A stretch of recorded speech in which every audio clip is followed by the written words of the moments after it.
رسول پاک سید عالم صلی اللہ علیہ وسلم نے فرمایا میرے دین کا عالم میرا جانشین ہے۔ حضور نے فرمایا جس نے عالم کو سہارا دیا مجھے سہارا دیا، جس نے عالم کی خدمت کی میری، اور تفسیر روح البیان کی حدیث عرض کر رہا ہوں، حضور نے فرمایا جس نے کسی عالم کا دیدار کیا سمجھ لے میں نے اپنے رسول کا دیدار کیا۔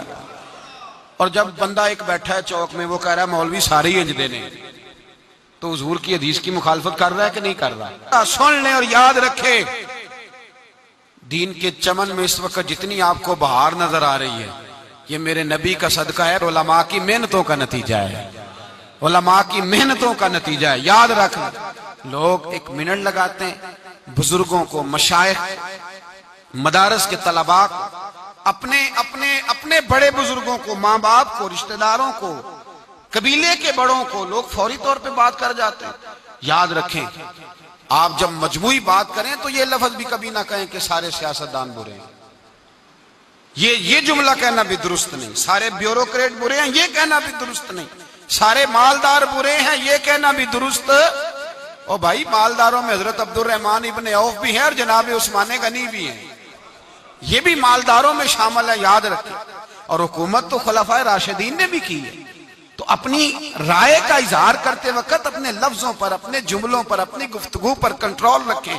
میرے نبی پاک سید عالم صلی اللہ علیہ وسلم رائے کے اظہار میں اور پھر قبول بھی نہ کرے۔ اگر کوئی آپ کے سامنے رائے دیتا ہے تو فٹافٹ اس کو قبول اتنے آسان نہ ہو جائیں۔ آپ کے بارے میں کوئی رائے دے تو آپ جلدی نہیں قبول کرتے، کسی کے بارے میں کوئی رائے دے تو لوگ فٹافٹ قبول کر لیتے، کہتے نہیں مینوں پہلے ہی پتا سی، بلکہ نہیں یہ نہیں ہوتا، کہتے مینوں پہلے ہی شک سی، مجھے پتا تھا اس طرح ہی ہوگا جو تو کہہ رہا ہے۔ فوری طور پہ لوگ رائے کا اظہار کرتے ہیں۔ نبی پاک صلی اللہ علیہ وسلم نے جو ہمیں سوچ دی ہے رائے کا، کسی کی رائے قبول کرنے کی، اس پر بھی ذرا غور کریں۔ ایک شخص آیا، اس نے آ کر کے ایک آدمی کی توہین کرنی شروع کر دی، کہ یہ کمی ہے، یہ کمی ہے، یہ غلطی ہے، اس طرح کرتا ہے، اس طرح کرتا ہے، اس طرح کرتا ہے۔ حضور سنتے رہے، بات ختم ہوئی تو نبی پاک نے فرمایا کچھ دن تو پہلے آیا تھا تو اس بندے کی تعریفیں کر رہا تھا، اس دن کیا ہوا تھا؟ تو نے بڑی لمبی چوڑی تعریفیں کی تھی، یہ خوبی ہے، یہ خوبی ہے، یہ خوبی ہے، یاد ہے؟ کہا حضور یاد ہے۔ آج تو اس کی توہین کر رہا ہے، وجہ؟ تو بندہ خاموش ہو گیا۔ تو نبی پاک نے فرمایا تو اس دن بھی سچ کہہ رہا تھا اور آج بھی تو، بولیے، اس دن بھی سچ کہہ رہا تھا آج بھی تو سچ ہی کہہ رہا ہے۔ وہ شخص حضور کا منہ دیکھنے لگا، زیارت کرنے لگا، یا رسول اللہ صلی اللہ علیہ وسلم کس طرح؟ تو حضور نے فرمایا اس دن اس بندے نے تجھے راضی کیا تھا تو اس کے اندر سے خوبیاں ڈھونڈ ڈھونڈ کے بیان کر رہا تھا، آج بیچارے سے کوئی غلطی ہو گئی ہے تجھے ناراض کر بیٹھا ہے تو اس کی کوتاہیاں ڈھونڈ ڈھونڈ کے لے آیا ہے۔ فرمایا تو اس دن بھی سچ کہہ رہا تھا اور آج بھی تو، لیکن اس طرح نہ کر، جب تو رائے کا اظہار کرے پھر تو اس طرح کر کہ تو دیانتداری کے ساتھ رائے کا اظہار کر۔ نبی پاک علیہ السلام جب کسی کی خوبی بیان کرتے تھے تو تعصب کا شکار نہیں ہوتے تھے، امت کو تعصب کا شکار ہونے سے بچنے کا درس دیا۔ حاتم طائی کافر تھا، غیر مسلم تھا، لیکن سرکار نے فرمایا اس میں مسلمانوں جیسی، مومنوں جیسی صفتیں پائی جاتی ہیں، مومن ہوتا تو بھلا ہوتا۔ سرکار نے اس کا یہ وصف قبول فرمایا۔ رائے جب آپ دینے لگتے ہیں، جب آپ اظہار کرنے لگتے ہیں، جب آپ، اور نبی پاک علیہ السلام نے فرمایا جب تم کسی شخص کے بارے میں اظہار رائے کرنے لگو تو فٹافٹ نہ کر دینا، اس کے ساتھ سفر کرو، لین دین کرو، اس کے ساتھ وقت گزارو، پھر تمہیں پتہ چلے گا وہ بندہ کیسا ہے، تمہیں پتہ چلے گا اس کی راتیں کیسی ہیں، صبح کیسی ہیں، پھر تمہیں پتہ چلے گا متکبر ہے کہ عاجز ہے، پھر تمہیں پتہ چلے گا کہ اس کی گفتگو آپ کتنا عرصہ ساتھ رہے، کہیں کوئی کچی بات تو نہیں کرتا، کہیں اس کے لفظوں کے اندر کوئی ایسی بات تو نہیں پائی جاتی۔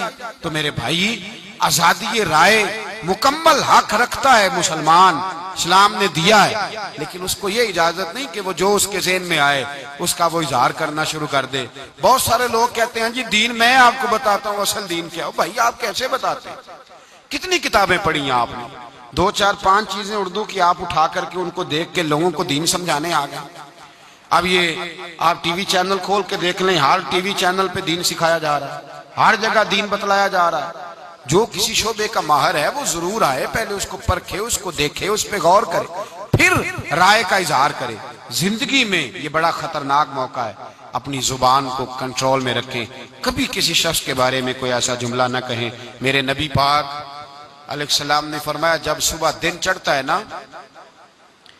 تو سارے وجود کے حصے، ہاتھ بھی، پیر بھی، سر بھی، آنکھیں بھی، یہ سارا وجود زبان کے آگے ہاتھ باندھ کے کھڑا ہو جاتا ہے اور زبان کو کہتا ہے تیری مہربانی صحیح رہنا، تو صحیح رہے گی تو ہم بھی صحیح رہیں گے، اور تو بگڑ گئی تو ہم بھی سارے بگڑ جائیں گے۔ بات زبان کرتی ہے اور مار سارا وجود کھاتا ہے۔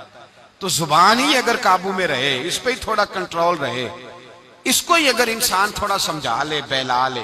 یہ جو گفتگو کرتے ہیں نا ہم، بہت سارے لوگ اب مذاق میں جھوٹ بولنے لگے، مذاق میں جھوٹ بولنے لگے۔ لوگ شغل کا نام دے کے، مذاق اور ٹھٹھے کا نام دے کے بہت ساری گفتگو غلط کرنے لگے۔ ان ساری باتوں سے اپنے آپ کو محفوظ کرنے کی ضرورت ہے۔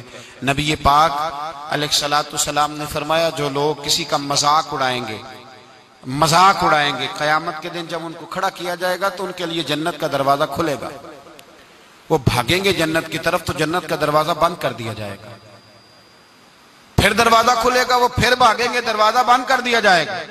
وہ فرشتے سے کہیں گے یہ تو کیا کر رہے ہیں ہمارے ساتھ، بار بار کھولتا اور بند کرتا ہے۔ تو فرشتہ کہے گا تو دنیا میں رب کے بندوں کا مذاق نہیں اڑاتا تھا؟ کسی کا رنگ اگر کس طرح کا ہے، کسی کی بات کس طرح کی ہے، تو گھر جا کے اپنی محفل میں بات چھیڑ دی، اس کے لب و لہجے کا، گفتگو کا مذاق اڑانا شروع کر دیا۔ تو جب گفتگو کریں، رائے کا اظہار کریں، تو اپنے آپ کو اللہ کا بندہ سمجھ کے اس سے ڈر کے گفتگو کریں۔ یا ایھا الذین آمنوا اتقوا اللہ وقولوا قولا سدیدا، سیدھی بات کرو، سچی بات کرو، کھری بات کرو، میٹھی بات کرو، ایسا جملہ کہو کہ اس جملے کی تاثیر دیر تک پائی جائے، ایسی میٹھی بات کرو کہ دل ٹھنڈے ہو جائیں، ایسی میٹھی بات کرو۔ بس ایک میٹھی بات سنا کے بات ختم کرتا ہوں۔ تاتاریوں کی قوم بڑی سخت تھی، بڑی سخت قوم تھی۔ یہ وہی لوگ تھے جنہوں نے مسلمانوں کی کھوپڑیوں کا مزار، مینار بنائے تھے، بڑی سخت قوم تھی۔ اس قوم کے پاس ایک درویش پہنچے، درویش تبلیغ کرنے۔ امام اعمش رحمۃ اللہ علیہ ان کا نام بتایا جاتا ہے، حدیث کے استاد تھے۔ لوگوں نے کہا حضرت آپ نہ جائیں، سخت ہیں۔ فرمایا وہ سخت ہیں، میں تو نہیں نہ سخت۔ آج دیکھتے ہیں سختی اور نرمی کا مقابلہ ہوتا ہے تو فتح کس کی ہوتی ہے۔ آپ جب پہنچے تو وہ شہزادہ بیٹھا تھا، اور ان لوگوں کے شوق عجیب ہوتے ہیں، کتا اس کے پاس تھا تو کتے کے اوپر وہ ہاتھ پھیر رہا تھا پشت پہ۔ حضرت گئے، سفید داڑھی، باریش ہاتھ میں چھڑی، سفید رنگ کا امامہ، نور علی نور چہرہ۔ پہنچے نا جب اس کے پاس تو کہنے لگے میاں کچھ تیرے ساتھ گفتگو کرنی ہے، کچھ باتیں کرنی ہے دین کے معاملے میں۔ تو کہنے لگا بابا بات بعد میں سنوں گا، پہلے ایک بات تو بتاؤ، تمہاری داڑھی کے بال اچھی ہیں یا میرے کتے کی دم اچھی ہے؟ جو 7 شاگرد اور مرید تھے وہ کہتے ہیں کہ ہم نے تلواروں کو ہاتھ ڈال لیے کہ بس نیام سے نکالیں گے اور اس گستاخ کی گردن کاٹیں گے۔ کہتے ہیں جب یہ بات کہی تو حضرت مسکرائے، اور پھر تھوڑی دیر کے بعد دیکھا تو ان کی آنکھوں میں آنسو تھے۔ آپ فرمانے لگے تو اس کا مالک ہے اور میرا بھی کوئی مالک ہے، تو اس کا مالک ہے اور میرا بھی کوئی مالک ہے۔ اگر یہ تیرا زیادہ وفادار ہے تو اس کی دم اچھی ہے، اور اگر میں اپنے رب کا زیادہ وفادار ہوں تو میری داڑھی اچھی ہے، میری داڑھی اچھی ہے۔ اتنا پیارا بول تھا، اتنی میٹھی بات تھی، اتنا خوبصورت جملہ تھا، شہزادے کی روح میں گھر کر گیا۔ وہ جو بیٹھے تھے نا دائیں بائیں، وہ کہنے لگے بابے کی نہ سننا، تجھے خراب کرے گا۔ فرمایا چپ کرو، جس کا پہلے دن لب و لہجہ اتنا حسین ہے وہ باقی دنوں میں کتنا پیارا ہوگا۔ میں نے اس کی بات سننی ہے، لب و لہجے کی مٹھاس لوگوں کو کری۔ حضرت بایزید بستامی کے پاس بی بی آ گئی، اس نے کہا بتائیں میرے کتے کی دم اچھی کہ آپ کی داڑھی کے بال؟ آپ رونے لگے۔ فرمایا جب میں مر جاؤں تو پھر آنا، پھر بتاؤں گا۔ کب مرنے کے بعد؟ فرمایا ہاں۔ حضرت کا وصال ہو گیا تو آ گئی، جنازہ اٹھا تو کہنے لگی نیچے رکھو، میرے ساتھ وعدہ تھا ان کا، نیچے رکھا۔ کہتے ہیں جب جنازہ نیچے رکھا تو حضرت بایزید نے کپڑا ہٹایا چہرے سے۔ وارث شاہ کدو مر دے جنہ کیتیاں نیک کمائیاں نے، کپڑا ہٹایا اور فرمانے لگے بی بی میں نے اپنے رب کو راضی پایا ہے، تیرے کتے کی دم نہیں اچھی، بایزید کی داڑھی بڑی اچھی ہے۔ حضرت امام اعمش گئے تاتاریوں کی قوم کے اندر، ایک میٹھا بول بول کے، ایک اچھی بات کر کے، اپنی رائے کا اظہار اچھے انداز میں کر کے جب گئے ایک مہینے کے بعد نکلے تو سارے کا سارا علاقہ مسلمان ہو چکا تھا، سب کو کلمہ. تو آپ اپنے اچھے بول سے تو کسی کے دل میں گھر بنا سکتے ہیں، اچھے بول سے، لیکن ویسے اگر آپ کہیں تو پھر وہ گھر بن سکتا. سختی کے ساتھ کبھی کوئی کام نہیں ہوتا، کبھی کوئی کام نہیں. مٹھاس بڑا لوگوں نے بارود پھینکا ہے، آخر میں کہنے لگے نہیں، بات ٹیبل پہ ختم ہوگی، بات بیٹھ کر ہی ہوگی.